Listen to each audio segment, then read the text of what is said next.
Baik teman-teman, Assalamualaikum warahmatullahi wabarakatuh. Oke, hari ini perkenalkan nama saya Maulana Eris Fayad, biasanya dipanggil Eris. Dan hari ini saya ingin presentasi ujian akhir semester tentang memahami apa itu ANOVA itu, oke? Baik, apa itu ANOVA? Metode statistika kunci. ANOVA atau bisa disebut analysis of variance adalah alat statistik ampuh untuk membandingkan rata-rata dua kelompok atau lebih dengan menganalisis variansnya.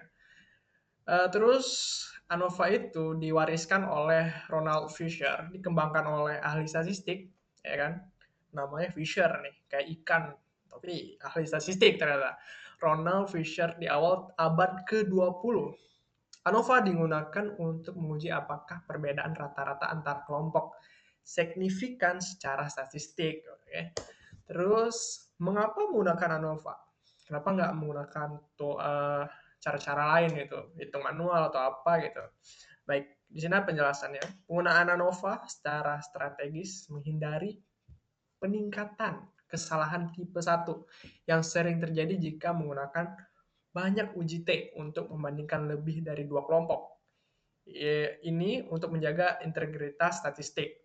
Jadi kalau kita tidak menggunakan ANOVA itu, untuk ANOVA ini sebagai untuk menutupi kesalahan atau tidak menangkal kesalahan yang sering terjadi itu, kesalahan tipe 1 itu dalam statistik. Oke, contoh praktis menilai efektivitas 3 jenis obat gitu. Diabetes yang berbeda terhadap kadar gula darah pasien. Jadi 3 jenis obat yang diberikan kepada penyakit diabetes kepada kadar gula pasiennya itu. ANOVA dapat menentukan apakah ada perbedaan signifikan dalam penurunan kadar gula darah di antara kelompok obat tersebut. Oke, kita lanjut.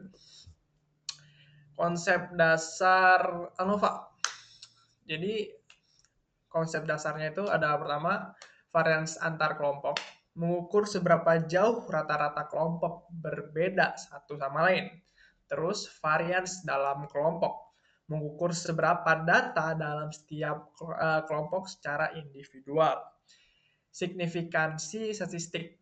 Jika varians antar kelompok jauh lebih besar dari varians dalam kelompok, menunjukkan adanya perbedaan rata-rata yang signifikan.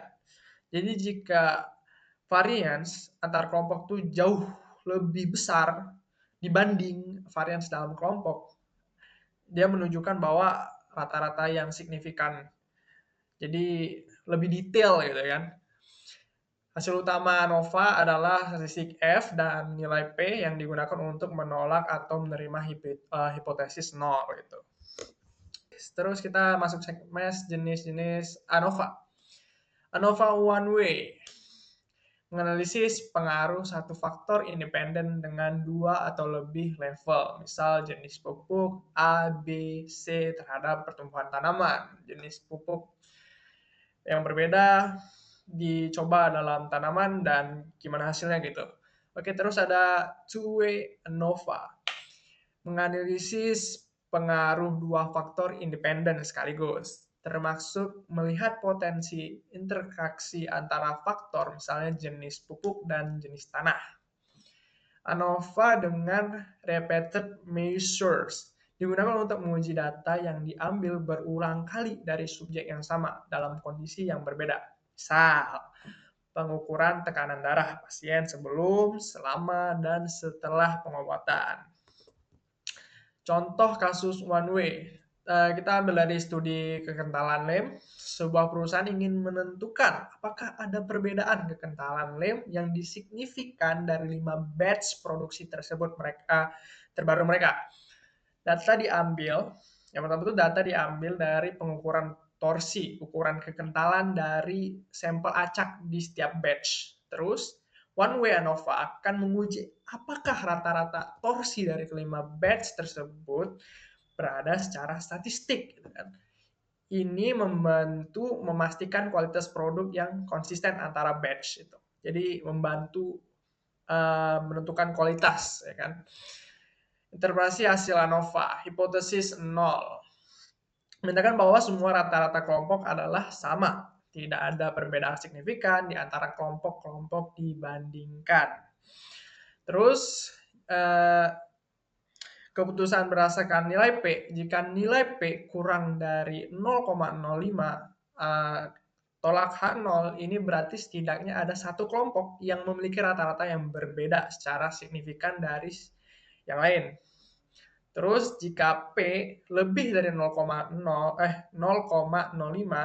terima HA0, tidak ada cukup bukti statistik untuk menyatakan adanya perbedaan rata-rata antara kelompok. Uji pos HOC. Jika H0 ditolak uji pos HOC seperti Turki HSD atau Bonferrioni, diperlukan untuk mengidentifikasikan secara spesifik pasangan kelompok mana yang berbeda. Keterbatasan dan asumsi ANOVA yang tidak diberitahu ANOVA. ANOVA hanya menunjukkan bahwa terdapat perbedaan secara keseluruhan, tetapi tidak memberitahu kelompok mana yang sebenarnya berada satu sama lain.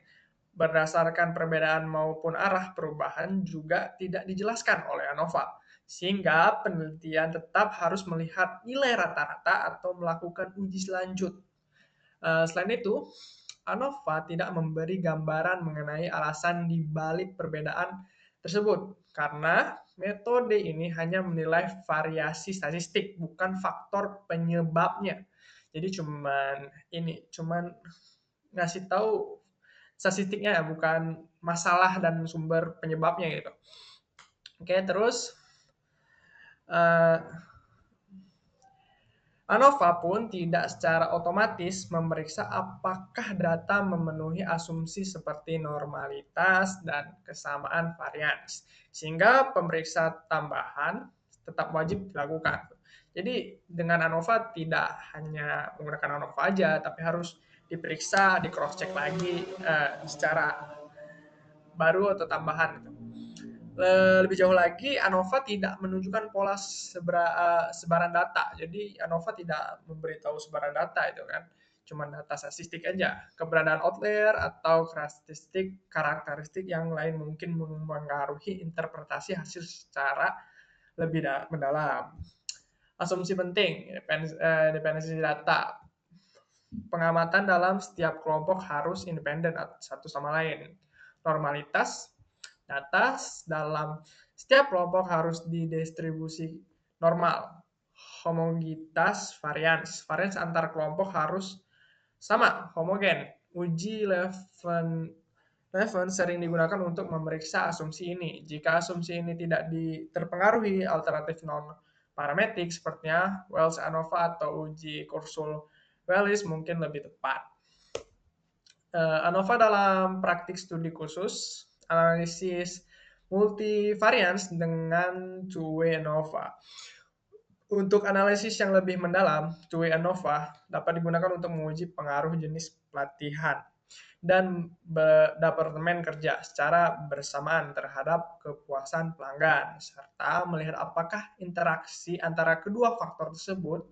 Dalam praktik studi khusus, sebuah perusahaan melakukan penelitian untuk mengetahui pengaruh tingkat pelatihan karyawan pemula, menengah, mahir terhadap tingkat kepuasan pelanggan. Penggunaan one way akan membantu menentukan apakah ada perbedaan signifikan dalam skor kepuasan pelanggan di antara tiga kelompok pelatihan tersebut.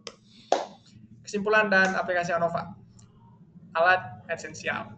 ANOVA adalah alat statistik penting untuk menganalisis data ketika membandingkan tiga kelompok atau lebih, gitu kan. Tingkat validitas menggunakan ANOVA dan akan meningkatkan kualitas analisis dan memastikan validitas hasil penelitian Anda secara signifikan. Jadi meningkatkan kualitas dan juga memberikan validitas hasil yang signifikan itu. Keputusan berbasis data memungkinkan pengembalian keputusan yang lebih baik dan berbasis data, baik dalam penelitian akademis maupun strategis bisnis. Terima kasih, saya ucapkan. Mohon maaf jika banyak salahnya. Nama saya Maulana Eris Wayat. I'm out.